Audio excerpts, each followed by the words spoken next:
Hello and welcome to a gameplay for all seasons. On today's Hogwarts Legacy video, I want to talk to you about pets. Now, in my opinion, pets is definitely an area in prior games that has not been fully explored to its full potential. Essentially, if you look at most games, most Harry Potter games or Wizarding World games, pets have been used in a helpful way, but there hasn't really been a massive difference between the different pets you have. More, it's a cosmetic thing in most cases. Now, if we just take two examples of games very quickly, we've got the Lego Harry Potter, and in that game, obviously there was lots of different pets you could have, but essentially they all did a very similar thing. They all pretty much dug, and you could send them up a pipe and they would knock various things out of there so you could solve your puzzle. Now in Hogwarts Mystery, the mobile game, you have about 15 pets which you can choose from. Most of them are quite ordinary animals, like you get a bat, a cat, owls, rats, spiders, toads. But you also get some magical creatures as well. So you get Kneasel kittens and Kneasels, which are essentially magical versions of cats. You get a Krupp, which again very much looks like a dog, but just has two tails. You get a Moke, which is essentially looks very much like a lizard. A Streeler, which is essentially a magic snail. You get the Jackalope, which is a rabbit that looks a bit like a reindeer.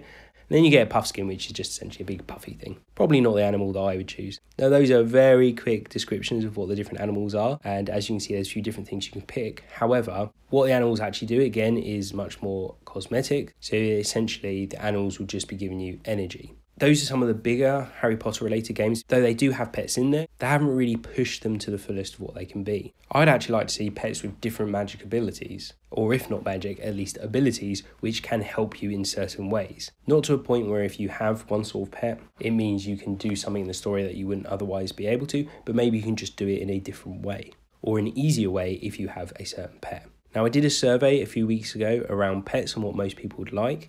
And on this one, I picked the standard pets. And by standard pets, I mean the owl, the toad, the cat, the ones that Harry was told he could pick from, which obviously they seem to be just the ones you initially go with, because when you get there, people have all sorts of different animals.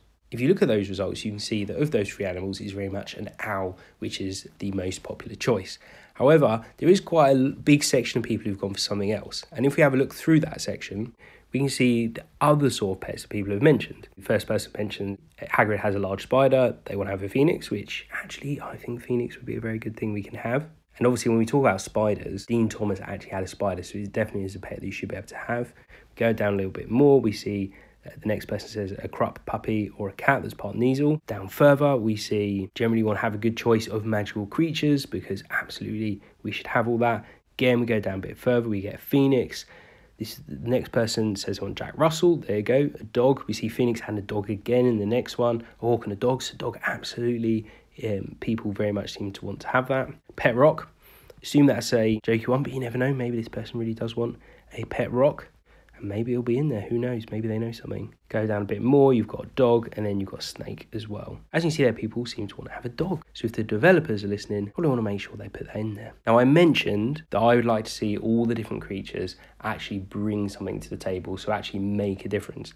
And the most interesting one probably to pick of those would be a phoenix, which is obviously mentioned in the comments. Now, the reason a phoenix is interesting is because it does a lot of things. Now, you may think it's just Dumbledore who managed to tame a phoenix, so we wouldn't really have one, but actually that's not strictly true.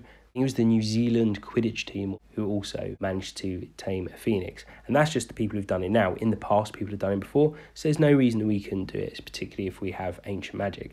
Now, the sort of things a phoenix brings you, obviously it has healing tears, it lets you apparate from anywhere, it can stop killing curses, it can lift many times its own weight, it has a call which puts fear into the enemy and bravery into its allies. It really has lots of abilities. Now, obviously, Phoenix is probably the best of the pets you could have, but to a different degree, you could do different things to other creatures. For example, spiders, maybe you have an ability where loads of spiders can come to your aid, because that's the sort of thing you get in the Wizarding World. I just think there's a lot of scope here to do things with it. Don't forget, we're expecting to get a proper update on Hogwarts Legacy in the next couple of weeks, so if you want to make sure you don't miss out on that, hit the subscribe button, because we'll be covering that on this channel. Let me know your thoughts on this, and I'll see you on the next video.